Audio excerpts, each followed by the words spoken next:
안녕하세요. 선한 로열러더입니다. 자, 이복현 금감원장께서 불량 상장사들은 상폐를 하겠다라고 선언을 했습니다. 자, 어떠한 내용이었는지 잠시 후 확인해 보도록 하겠습니다. 자, 먼저 다우지수입니다. 다우지수 그냥 무난하게 기간 조정 받고 있다. 그냥 편안하다라고 말씀드렸어요. 39,000포인트 구간을 건드리고 있다. 뭐 4만 포인트도 뭐 코앞이라서 너무나도 좋은 모습. 중간에 이렇게 너무 원사이드하게 그냥 가파르게만 올라가면 불안불안한데 차라리 이렇게 기간 조정 받고 조금 천천히 완만하게 숨고르게 하는 거 오히려 더 가기 위해서 굉장히 좋다라고 말씀드렸습니다. 나스닥처럼 차라리 올라올 때 중간에 한 차례 올라오고 횡보하고 한 차례 올라오고 가격 조정받고 이런 식으로 상하 파동을 그려서 추세를 만들어야 좀 안정감이 느껴진다라고 말씀드렸죠. 그냥 이렇게 되면은 우리도 너무나 가파른 언덕길이나 이런 쪽은 그냥 걸어가기 어렵죠. 그러면은 뭐 우리 등산 갈 때도 마지막에 뭐 깔딱고개라고 해서 뭐 줄 같은 거 이렇게 잡고 올라가고 하는 곳들이 있지 않습니까? 그렇게 그냥 너 경사도 가파른데 굴곡도 없으면 우리가 발 디딜 곳도 제대로 없으면은 올라가기가 불편하고 만약에 미끄러지거나 할 경우에 크게 다친단 말이에요. 마찬가지입니다. 미끄러지면 크게 다치기 때문에 오히려 이런 식으로 좀 숨고르기 하고 발 디딜 틈이 있어야 된다라고 말씀드렸죠. 그래서 이제 주가도 이렇게 상하 파동을 그리면서 가는 게 안정적이다라고 말씀드렸는데 나스닥처럼 되는 게 뭐 이상적이고 다우가 초반에는 너무 미끄러질 것처럼 올라갔었는데 지금 이렇게 숨고르기 하면서 천천히 좀 완만하게 만드는 거 좋다라고 했습니다. 자, 그래서 우리나라 같은 경우는 우리는 너무 쉬니까 이게 문제다라고 말씀을 드렸는데 그래도 다행히 우리 수급이 굉장히 좋다라는 말씀 계속 드려왔어요. 그래서 외국인들이 지금 제가 말씀드릴 때마다 자꾸 이제 조단위가 올라가니까 이제 28조라고 해도 여러분 와닿지 않으실 텐데 외국인들이 10조만 넘게 매수를 해도 어마어마하게 지수가 상승하는 경우가 많아요. 10조만 해도 천문학적인 금액 아닙니까? 그런데 28조이나 매수를 했는데 올라온 게 하나도 없어요. 보시면은 우리 증시는 그냥 박스권이에요. 2300 아래는 너무나도 싼 이런 무혈입성 구간이다 계속 말씀을 드려왔고 그리고 2600 구간 정도 가면은 또 걸리고 그러니까 2300에서 2600 사이에 지금 2022년부터 해가지고 2년 동안 갇혀 있는 거예요. 2년 동안 갇혀 있는 동안 뭐 했어요? 외국인들은 어마어마하게 사들였다. 언제부터? 이때부터 2200이 한번 흔들 때 이때부터 해가지고 외국인들은 계속 올라가면 올라갈수록 계속 사는 거예요. 그래서 처음에 여기서 한 거의 8조 좀 안 됐죠. 약 8조 조금 안 되게 이 정도 매수했다가 1조 7천억 매도해서 6억 정도가 6조 정도가 남았고 그리고 나서 올라가면서 14조 원 여기 올라가면 14조 원 나왔다가 이제 작년에 실리콘밸리뱅크 파산하면서 이제 11조까지 줄고 이런 식이었죠. 14조 했다가 11조 줄고 또 올라가면서 거의 한 19조 원 갔다가 이제 연말에 이제 그 미국의 국채금리 5% 넘나들고 뭐 중동에 이제 지정학적 리스크 나오고 하면서 이게 또 19조에서 이제 11조 원까지 줄었었죠. 그러면서 여러분 이제 외국인들이 수급이 너무 강력하게 들어온다라고 제가 말씀드렸었는데 지금 이러고 나서 다시 한번 그냥 고점 부근 올라온 거잖아요. 어떻게 돼 있어요? 19조 원을 넘어서 지금 28조 원이 돼 있습니다. 고점에서 더 넘어간 거 있나요? 없어요. 올라올 때마다 금액이 점점 늘어나죠. 그래서 제가 뭐라고 말씀드렸습니까? 여러분들 외국인들이 일부러 안 올리는 겁니다. 이 큰 금액을 지수 하나 안 올리고 바닥권에서 이렇게 매집할 수 있으니까 외국인들 얼마나 좋습니까? 심지어 개인 투자자랑 이제 뭐 연기금, 뭐 기관 투자 다 매도를 해주니까 외국인들 편안하게 매집하고 있는 거예요. 굳이 본인들이 지수를 끌어올리지 않아도 정말 싸게 우리나라 주식을 싹 다 긁어 모으고 있다라는 겁니다. 그럼 결국 어떻게 돼요? 28조 원 매수한 다음에 선물로 쭉 끌어당기면은 파생으로 쭉 끌어당기면은 지수는 날아가게 돼 있습니다. 그래서 여러분 지수는 크게 신경 쓸 필요 없어요. 지금도 이미 종목들은 올라오는 것들은 날아가는 것들은 날아가죠. 이게 차별화장이라서 그래요. 그래서 여러분들이 종목 선택 그러니까 좀 편안하게 들고 계시면은 지금 올해에서 내년까지 굉장히 좋은 수익률 날 수 있다. 그리고 생각보다 좋은 종목인데 밀려있는 종목들도 굉장히 많다라고 말씀드렸어요. 수급 논리에 의해서 밀려있는 종목들이 살아나기 시작한다라고 계속 말씀드렸으니까 이 부분 잘 참고하시면 될 것 같아요. 수급은 계속 좋아요. 그리고 연휴를 앞두고 지금 우리나라 수급 나쁘지 않다. 지수도 양호하죠. 그냥 약보합권 정도에서 마감했죠. 외국인들 코스피 주식 더 사죠. 코스닥은 크게 신경 안 쓰셔도 돼요. 그리고 선물만 조금 조절했고 뭐 옵션도 어제 콜옵션 매수하고 풋옵션 매도한 거에 비하면 더 적은 금액이고 최근에 이제 주식 선물 엄청나게 뭐 사놨고 그러니까 걱정할 필요가 없다라고 계속 말씀드리는 거예요. 지수 신경 쓸 필요가 없어요. 코스피가 저렇게 날아가는데 코스닥 같은 경우는 뭐 밑에 있습니까? 코스피가 끌어주고 코스닥은 따라오기만 해도 된다. 그러면 어떻게 하느냐? 코스닥 쪽 좋아하시는 분들 중소형주 좋아하시면은 코스피에 해당 섹터에 관련돼 있는 예를 들면 반도체면 반도체 섹터 그중에서 AI면 AI 이런 식으로 그 짝짓기 매매를 해가지고 중소형주 좋아하시면 해당 섹터 그리고 이제 정부에서 정책적으로 밀어주는 섹터들 있죠. 이런 쪽 보시면 되는 거고 간단하잖아요. 최근에 원격 진료 왜 올라갑니까? 그리고 분석해드리는 종목들 쓱쓱 올라오는 것들 많잖아요. 최근에 보면은 그러니까 상식적으로 주식하시면은 굉장히 쉬워져요. 기존에 여러분들이 금리 인하기에 뭐 비정상적으로 과도하게 오르는 거 많이 있었고 그 코로나 시대였죠. 그리고 유동성 장세가 끝나고 나서 이제 금리를 올리면서 유동성을 회수하는 구간에 또 비정상적으로 내려가는 종목도 많고 그러니까 여러분들이 정상적인 시장을 경험해보지 못한 동학개미분들이 너무 많으세요. 근데 지금 이게 정상적인 장이 이제 오는 겁니다. 100% 정상이라는 건 없어요. 근데 이 정도면은 굉장히 상식적으로 돌아가는 종목들이 많이 늘어나는 장이 올해 열리는 거예요, 여러분. 그러니까 작년까지 나왔던 것들을 다 잊으시고 새로운 마음가짐으로 올해 시장에 맞게끔 매매를 하시면 됩니다.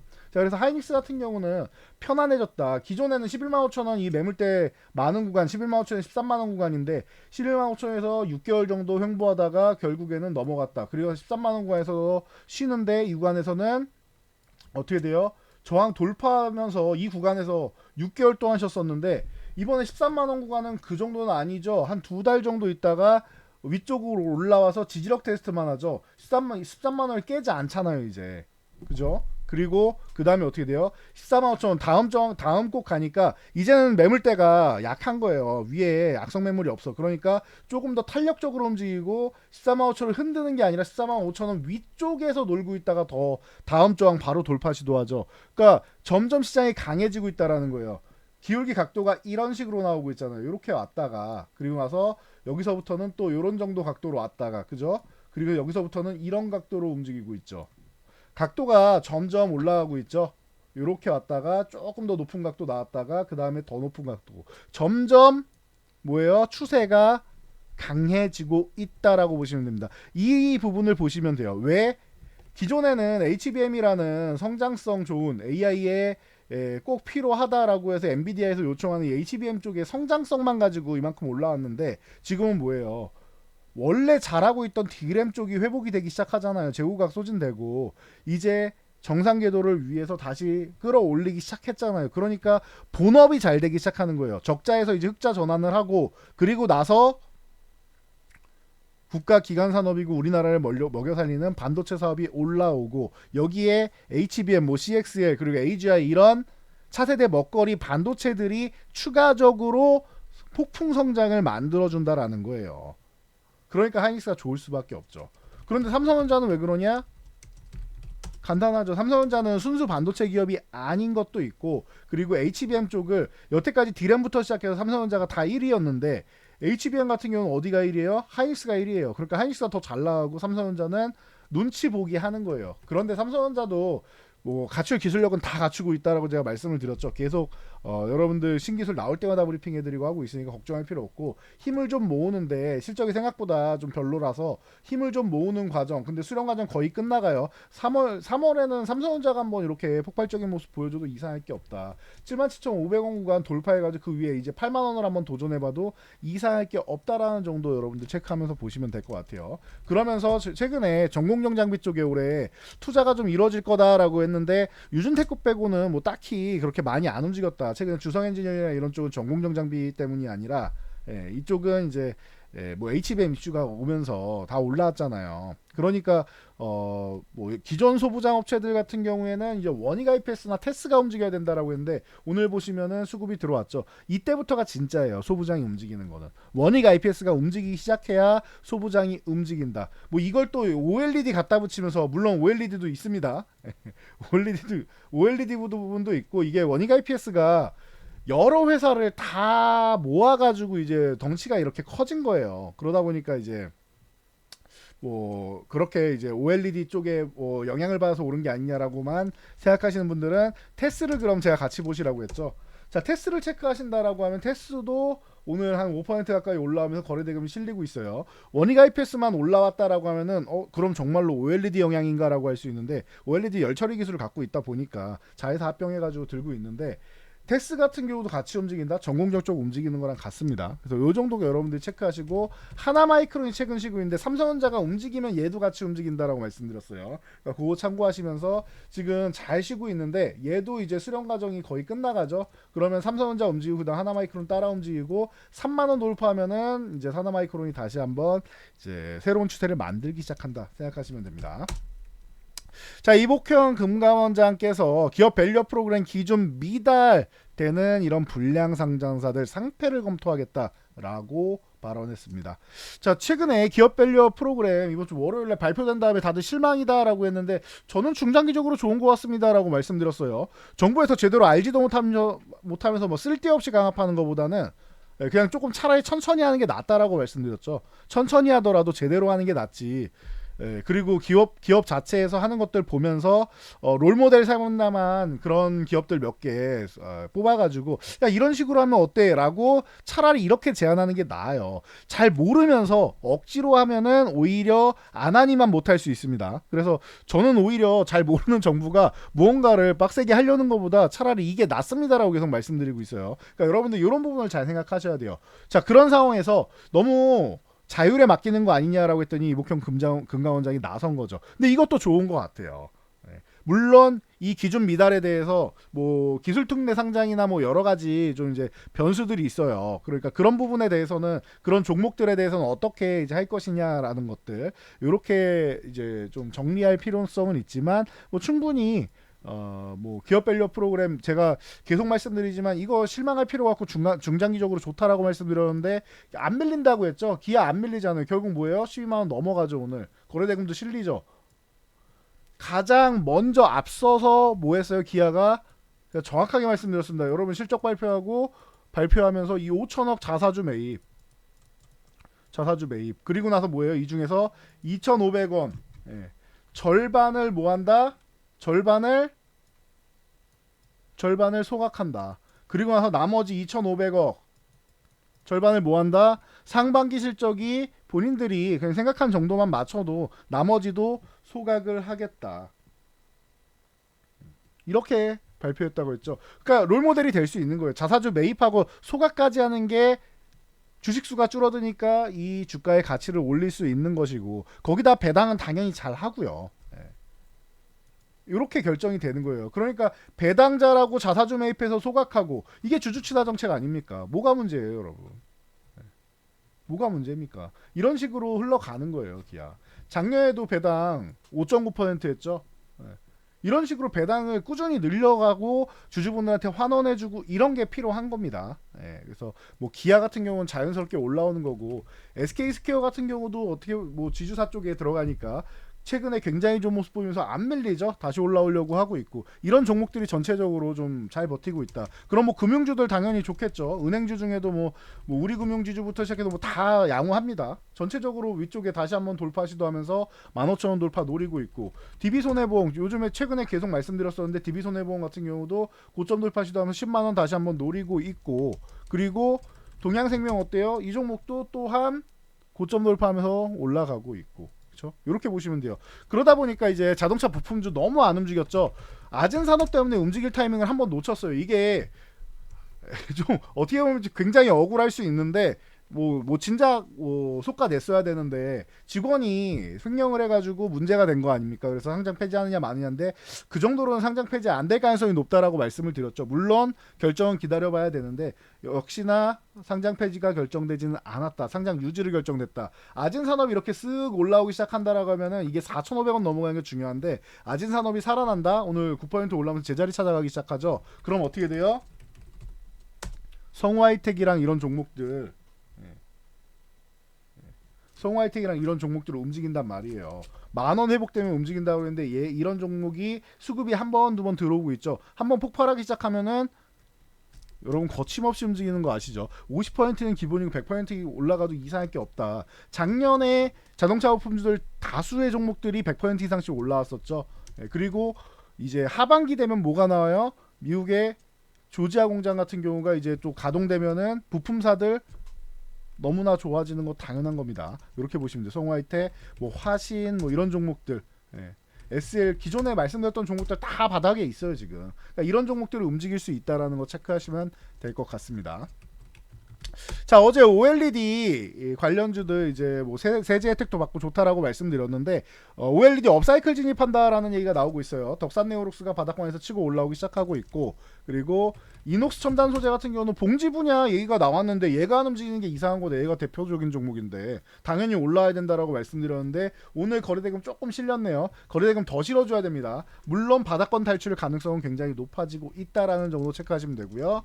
자, 그리고 필옵틱스 같은 경우도 마찬가지입니다. 최근에 한 차례 올라온 다음에 양호한 흐름 보이고 있죠. 이런 종목들 뭐 움직이고 있다. 그리고 야스는 먼저 올라왔기 때문에 어제 12,000원 돌파 시도했는데 오늘도 다시 한번 위쪽으로 왔다 갔다 하면서 이제 도치형 만들었는데 요거 12,000원 유지되는 거 중요합니다. 드디어 12,000원 넘어왔으니까 여기서 한 번 더 거래대금 터지는 날 있다. 그런 야스 시세 폭발할 가능성이 있으니까 참고하시면 될 것 같아요. 저는 LG 디스플레이를 볼 바에는 야스를 본다라고 항상 말씀드리죠. 자, 그리고 폴라리스 오피스가 업스테이지랑 온디바이스 AI 오피스를 공동 개발한다라고 하죠. 그러다 보니까 좋은 모습 보입니다. 심지어 업스테이지 같은 경우는 저커버그가 메타 CEO죠. 이 메타의 LMN 라마2 성과를 체크하러 업스테이지랑도 대화를 한다라고 할 정도로 지금 글로벌 시장에서 이 AI 시장에서 업스테이지가 어마어마한 영향을 지금 끼치기 시작하고 있습니다. 그래서 혹시나 라마3가 7월에 공개 예정인데 이거 업스테이지랑 같이 뭐 협력하는 거 아니냐라는 얘기까지도 나오고 있는데 이런 건 뭐 조금 더 지켜보자고요. 그래서 폴라리스 오피스가 좀 움직였고 뭐 컴퍼니 K나 뭐 이런 쪽에 같이 좀 뭐 영향받아서 움직였다 이렇게 체크하시면 될 것 같고요. 에코프로비엔 같은 경우가 이제 리튬 가격 바닥론 계속 나오고 있죠. 그러면서 슬그머니 이제 올라오고 있습니다. 근데 뭐 코스피 이전 상장 얘기하고 뭐 에코프로 같은 경우는 이제 액면 분할 뭐 얘기하고 이제 거래대금 늘리겠다 이렇게 얘기를 하고 있는 건데 이런 부분이 이제 조금 이제 호재가 되면서 거래량이 늘어나는 건 당연하겠죠. 분할이 되면은 또 이런 부분이 이제 좀 호재성으로 뭐 작용을 해야 되는데 아직까지는 이제 뭐 바닥권에서 조금 뭐 빼꼼하고 고개 내미는 정도지 뭐 제대로는 안 움직이고 좀 작은 종목들이 움직인다라고 말씀드렸죠. 그래서 뭐 코스모 신소재나 뭐 코스모 화기나 이런 쪽이 움직일 수 있다라고 기존에도 말씀드렸고 이런 종목들이 먼저 바닥에서 좀 치고 올라오는 모습이고 나노 신소재나 이런 종목들 먼저 움직였죠. 그래서 위에 이렇게 올라와 있고 미래나노텍 같은 경우가 또 이제 바닥권에서 먼저 치고 올라와 있는 모습이고 24,000원 저항 부딪혔는데 너무 좋아요. 최근에 한 차례 상승 그리고 휴식 한 차례 상승 휴식 이런 식으로 가는 거 이렇게 사각파동 그리면서 가는 게 가장 아름답다고 했고 거래대금은 이미 폭발했습니다. 그래서 나노 신소재 같은 경우 뭐 그리고 뭐 미래나노텍 같은 경우 하이드로리튬 같은 경우도 좋은 모습 보이기 시작하죠. 바닥권에서 이제 쓱 올라오기 시작합니다. 그리고 거래대금도 슬슬 늘어나고 있고 이 리튬 포어스죠. 이름을 하도 바꿔가지고 제가 그 상장사 중에서 이름 자주 바꾸는 거 별로 안 좋아하는 거 아시죠? 이제 어반리튬, 리튬 포어스 이런 종목들 거래대금 터지기 시작했는데 바닥권에서 올라오기 시작합니다. 제가 좋아하든 안 좋아하든 거래대금이 들어오면 단기 트레이딩은 가능하니까 이런 건 트레이딩 관점으로만 보시는 거예요. 장기 투자보다는 그렇게 트레이딩 관점으로 보시는 게 좋습니다. 자, 그리고 이제 뭐 페노션이나 이 대한해운 같은 경우도 기술적 반등 나오고 있다. 지금 BDI 지수 올라온다라고 해서 페노션이 조금 움직이고 있고 대한해운이 뭐 같이 조금 움직이고 있다. 이렇게 보시면 될 것 같아요. 그래서 바닥권에서 살살살살 움직이기 시작한다라는 거 체크하시면 되고 우리 기술 투자 비트코인 쪽으로 해서 계속 말씀드렸죠. 이거 올라오면은 얘네가 좀 좋을 것 같다. 우리 기술 투자나 위지트 같은 경우가 항상 같이 움직인다 말씀을 드렸는데 비트코인이 이제 업비트랑 빗썸에서도 국내 거래소 자체에서 최고가를 돌파했죠. 그러다 보니까 다시 한번 움직인다. 우리 기술 투자는 10,000원에서 한번 걸릴 수 있다라고 했는데 여기까지도 뭐 돌파해낸다라고 하면 아주 나이스한 거죠. 근데 뭐 이미 벌써 우리 기술 투자 같은 경우는 한 3배 정도 올라왔으니까 뭐 참고하시면 될 것 같습니다. 자, 지난해 출산율이 역대 최저를 기록했습니다. 그러다 보니까 아가방 컴퍼니 같은 종목이 고점 돌파 시도를 하고 있죠. 거래대금은 좋습니다. 언제 넘어가도 이상할 게 없어요. 6,500원. 장려 정책 분명히 나올 거라고 누구나 뭐 예상할 수 있는 거예요. 제로투세븐도 마찬가지. 바닥권에서 이제 쓱 올라오려고 하는데 거래대금이 약해요. 거래대금 터지면 얘도 한 8,500원까지는 갈 수 있죠. 삼성출판사 같은 경우도 더 핑크퐁 컴퍼니 지분가치 계속 말씀드리고 있죠. 이게 또 상장할 수 있다라고 하니까 24,000원 회복되는 거 잘 보시고요. 뭐 꿈비 같은 경우도 같이 엮여가지고 움직이려고 했는데 오늘 거래대금이 안 터져가지고 못 올라왔어요. 터진 다음에 쓱 한번 올라왔으면 괜찮았을 텐데 윗꼬리를 달아도 거래대금이 좀 부족하다. 거래대금 서면은 그때 보시면 될 것 같고요. 알서포트는 원격 진료. 우리가 일해야 되는데 맞벌이 해야 되는데 어떻게 애를 보느냐, 애를 못 본다라고 하니까 이제 원격 근무 쪽으로 해서 알서포트가 이제 아시아권에서 1위죠. 이렇게 보시면 되고, 글로벌 텍스프리 어제 뭐 화장품주랑 같이 해가지고 계속 강조를 해드렸는데 이 종목이 안 올라갈 리가 없다라고 하셨는데 역시나 면세점에 이어서 글로벌 텍스프리가 올라갑니다. 지난해 사상 최대 실적 발표했죠. 사상 최대 실적인데 이렇게 바닥권에 거 말이 안 되죠. 사실 이쪽으로 올라와서 10,000원대 뭐 근접해 가는 것도 이상할 게 없는데 좀 과하지 않나 싶어요. 그러면 기업 밸류 프로그램 얘기 나오는 것처럼 이런 종목도 좀 움직일 수 있다라는 거 체크하시고요. 자, 레이저업텍 같은 경우는 제 신규 상장주라서 그런데 바닥권에서 지금 수급이 막 들어오기 시작합니다. 유럽을 홀린 뭐 항노화 미용 레이저다라는 이런 뭐 얘기 많이 들으셨을 텐데요. 피코레이저 피콜로 프리미엄이 지금 이 미용 레이저 판을 좀 흔들고 있다. 뭐 슈퍼루키다라는 얘기가 나오고 있습니다. 그래서 바닥권에서 지금 이제 10,000원 구간에서는 치고 올라오기 시작하니까 참고하시고, 상장 초기 가격이 이게 18,000원 구간이니까 요 구간까지는 좀 뭐 일단은 봐야 될 것 같아요. 자, 그래도 이렇게 나눠 보시면 될 것 같아요. 1차적으로 15,000원까지 올라가는지 보시고 15,000원을 돌파할 때 거래대금이 같이 올라오는지 서는지 보시고, 요 15,000원 구간까지 넘어간다라고 하면 그 다음에 17,500원, 그 다음에 2만원 이런 식으로 보시면 될 것 같습니다. 그러면은 아직 뭐 데이터는 좀 부족하지만 어느 정도는 이제 단위적으로는 좀 맞아 떨어지니까 이런 종목들 이제 좀 뭐 유럽에서 지금 뭐 임상 같은 경우가 좀 잘 진행되고 있다라고 하니까 뭐 관심 갖고 보고 있다라는 이런 측면만 해도 미용기기 쪽 다시 한번 뭐 살아날 수 있죠. 클래시스 작년에 사상 최대 실적 뭐 달성하고 하는 거 보면은 좋아질 수 있는 건 충분할 것 같습니다. 뭐 섹터 자체가 좋으니까요. 참고하시고요. 이렇게까지 체크하시면 될 것 같습니다. 자, 전 여기까지 말씀드리고 물러가겠습니다. 여러분들 연휴 잘 보내시고요. 연휴 기간에도 쇼츠 영상 한두 개 올려드릴 수 있으면 제가 그거 만들어가지고 올려드릴 테니까요. 공부하시면서 다음 주 대비하시고 3월에는 더 좋은 시장 나올 거니까 걱정하지 마시고 편안하게 보시기 바랍니다.